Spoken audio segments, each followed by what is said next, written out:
Good morning, y'all. I am here at St. Patrick's in Cleveland, Ohio. It's been a while since I've done one of these, but I'm glad to be back doing it.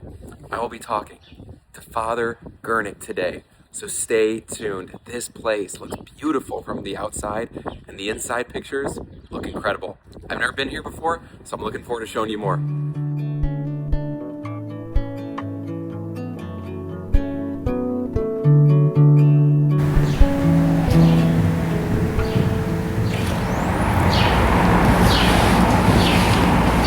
Hi, Frank. What a surprise. I'm so glad I was holding my microphone. I'm Father Michael Gurnick, and welcome to St. Patrick's Parish here on Bridge Avenue on Cleveland's near west side. I'm so glad to be a part of this, and Frank, in a special way, welcome to you and your audience. Yeah. So I guess my job at this point is I'd like to take you for a little tour and show you our beautiful church. This building, although the parish was founded in 1853, the parish itself, this church building itself, I should say, was actually built beginning in 1871. So you can tell from 1853, it was so rapidly growing that the people really needed to take a look at building a new structure already in that short span of time. So come on in, let me show you. Right now, the red is because we are just getting ready for Palm Sunday and the beginning of Holy Week. So that's why we have the red out and the palms, and we're ready to go. But I'd like to share with you a little of the rich history of the building itself. Again, as I shared, in 1871 is our cornerstone, and this was originally, this parish founded for the Irish Catholic community. And because of its rapid growth, you can see by the size of this church building that there was a demand for a lot of space for those who are coming to worship.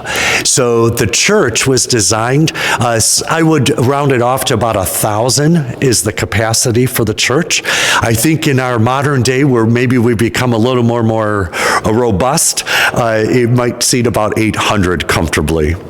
But the church itself, a lot of cooperation from the parishioners, obviously, who made a lot of sacrifice. Some of them were masons and other skills that were brought just within the community to help build the structure. So if you join me down the aisle here, show you some of the beautiful features. We have these beautiful stained glass windows, and these were made all in Germany. And currently, we are restoring, in the process of having a restoration project, restoring each of the windows throughout the church. And these are our largest ones. And we're blessed because we have Whitney Studios here in Cleveland that actually are one of the few companies that specialize in this kind of restoration. And they're doing a beautiful job. As you can see, some of our windows are out because they are currently being restored and hopefully being brought back by late spring of this year. The church is 132 feet long, with the exception, not counting the sacristy, and I believe it's 67 feet wide. And it's, again, a place designed to look like it's going to stay here. It's a very prominent building within the community. And that was by design. The founding bishop of Cleveland, Bishop Amadeus Rapp, recognized the need for the immigrant community of the Irish Catholics to get established. And it was here that they kind of were settling in as they came from St. Mary's of the Flats, which was the first parish here in the diocese, and they got permission in 1853 to be established, And by 1871, like I said, this church then began construction. The stone is a limestone as well as a sandstone. You'll see that on the outside if you get a shot of that, Frank. But that is great. Great story to that. There was a quarry in Sandusky that the owner actually donated the stone, and as the story goes, it took about 3 years for the parishioners to quarry the stone, to haul it back. Remember, this is 1870s, so you would have had horse and wagon. So you can only imagine the strategic planning that went into getting all of it from there to here, and then being able to construct the exterior. And then inside here, you can see from the high altar, which we have as our altar of reposition. That's where the tabernacle with the Blessed Sacrament is. That was the location or the altar where the Mass would have originally been celebrated. And then after the Second Vatican Council, there were some modifications in the space. So you can see the freestanding altar right now clothed in red as we prepare for Palm Sunday. That took some of the pews out, so some of the total population of the building was decreased as this front space was opened up. But again, just like the church as a whole, the liturgical space also adapts to the contemporary needs. And then just by way of, if you come and join me here, if you turn around, you can see a beautiful pipe organ. We use this organ with the gifts of, we have 3 organists here at the parish. All 3 do a beautiful job, and they contribute to the richness of the liturgy with their skills. And when this thing is fired up, it is just a great, great treat to come in and hear it, and certainly enhances our liturgy, which the organ is used basically every 8:30 morning, every Sunday at 8:30 in the morning, and Saturdays it's often used at our Vigil Mass.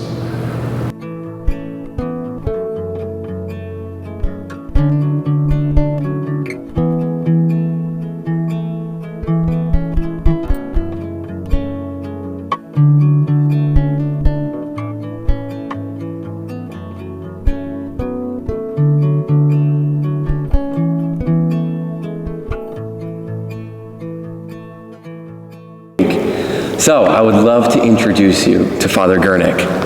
How are you doing, Father? Thank you, Frank. I'm doing well. How are you? Good. I'm doing well. Good. A little cold outside, but it is. But that's Cleveland for you, right? Yeah, that's exactly. So I want to get to know you more. Sure. So tell me about your kind of your journey to become a Catholic priest, and when you became a priest here.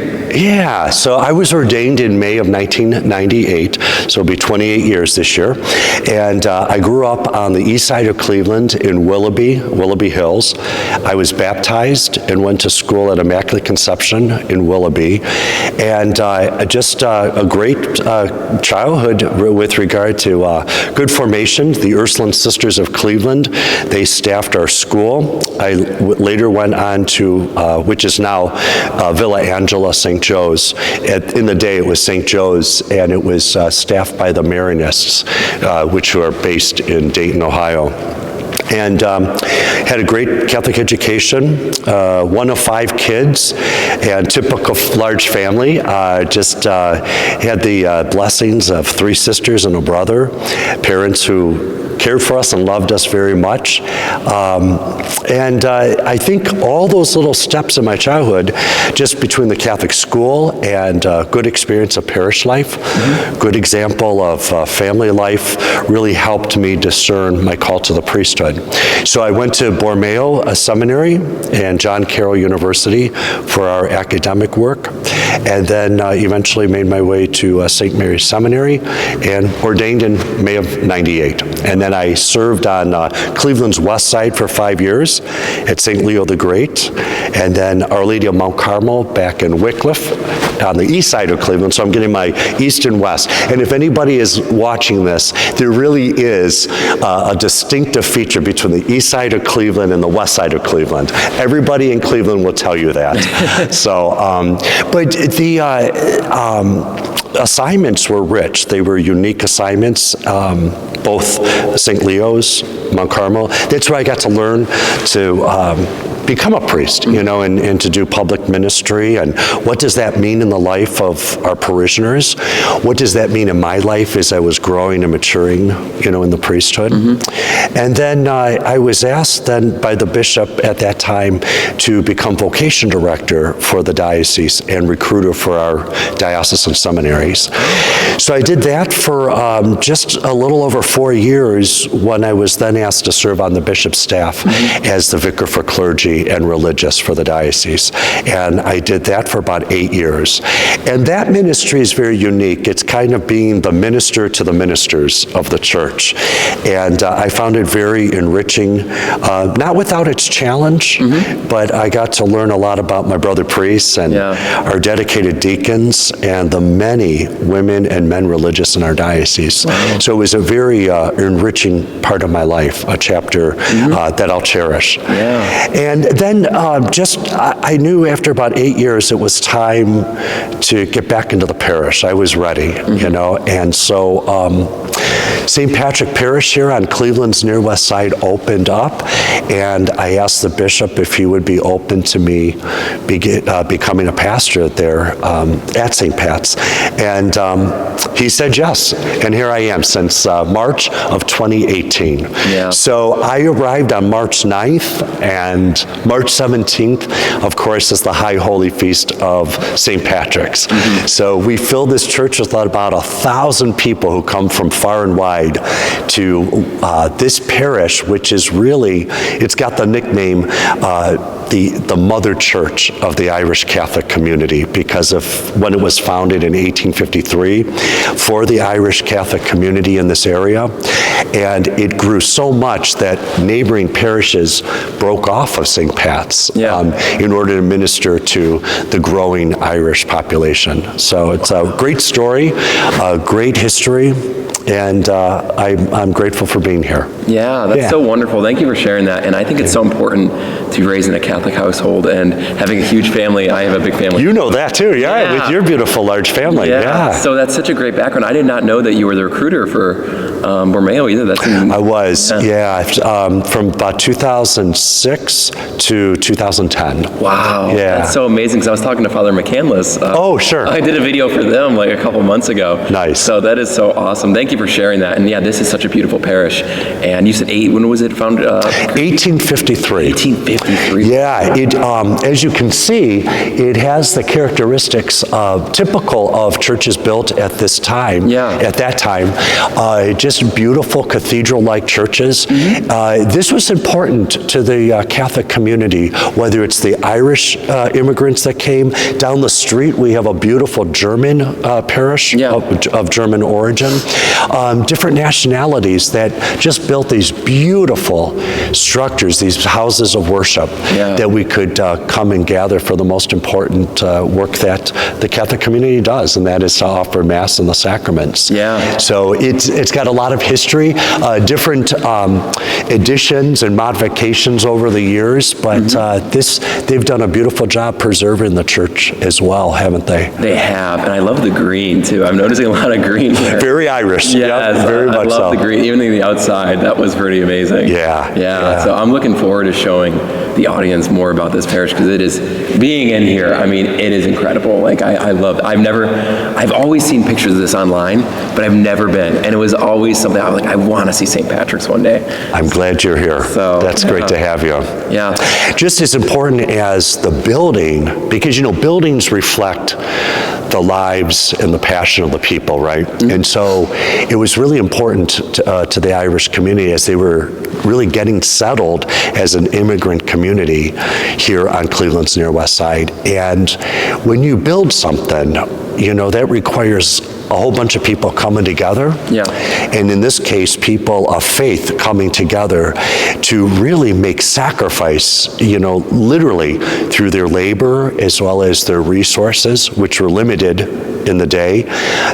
But they brought all of that together as a community of faith and created by God's grace, this beautiful church. And it speaks so well of where they came from, but also what they handed on. And so since 1853, St. Patrick's Parish, along with the other churches here in the city, they've adapted over the generations to address the changing needs of the community. And so while we have a lot of Irish Catholic families that now multi-generations of them, they come back to St. Pat's, but it's also the parish meeting the needs of today. So we find ourselves very involved with outreach ministries. Between us and our partner parish of St. Malachy's, which actually was founded as an extension of St. Patrick's Parish. They were established in 1865. So that just tells you how rapidly the community was growing. But St. Malachy's and St. Pat's, we enjoy a special relationship. And between the two campuses, every week, we serve over 1,200 meals to those who come needing food and just needing the support of the community here. Yeah, that's so beautiful. And to serve those people is incredible, and I'm glad they're doing that. And I did not know St. Malachy's is that close. That'll be another parish I want to visit. Yeah, so, and that's an interesting point too, because we just kind of combined again. What goes around comes around, right? So St. Malachy's went through a strategic plan a number of years ago. And out of that, they asked the bishop, would he consider allowing them to partner or get affiliated with another parish? And it just made sense in the bishop's mind, after thoughtfully listening to the whole process, that Malachy's would become an oratory. And an oratory is the church itself. It's a place of worship, building designated for worship. But St. Malachy's, as an oratory, continues all of the work that has been known for in Northeast Ohio.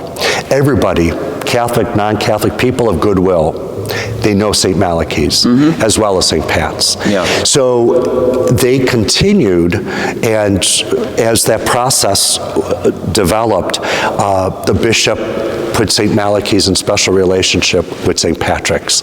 So you might take a close-up shot, but you can even see the banner, St. Patrick Parish with St. Malachy Oratory. We're about a year out now since we came together. And if you look at and if you look at the logo, you'll notice that's actually the map of Ohio City. And those two dots, the upper right dot is the campus of St. Malachy, and the lower left dot is St. Patrick's campus. That is so cool. And that's the street map of Ohio City that kind of creates the effect of a stained glass window. When was this logo made? Last July. For our kind of July 1st was our kind of our official rolling it out. And the graphic artist, she did a beautiful job. Really tried to capture the essence of both communities that just have a strong presence in the community, and trying to identify the features of that. So that's what they came up with. I love it, and I will put the actual logo on the camera so you can see this, because I was wondering what that was. Now that makes so much sense. That's so unique and creative for someone to do that. So we, like I said, what goes around comes around. 1853, 1865, begin their journey, and then we come together in 2025, and we're working closer than ever now to address not only the pastoral life of the Catholic community, but also the needs that arise here on Cleveland's near west side. And so we're both parishes that are known for a lot of outreach, and we collaborate and partner with other great communities of faith and other organizations here to take care of the poor. So I guess my point with that is a Catholic parish may be found for a particular need in a particular time, but that parish continues to adapt. to the pastoral changes, the needs of each generation. And that's basically what I think has been a great quality of both St. Pat's as well as St. Malachy's. Yeah, that's amazing. It's incredible that it's adapting to the times too, helping outreach too. Yep. That's what we need today. And isn't that what the church is called to be, right? Ever ancient, ever new. Yeah. And we're rooted in strong tradition, capital T tradition. Yeah. It's our creed. It's what we do. It's what we profess.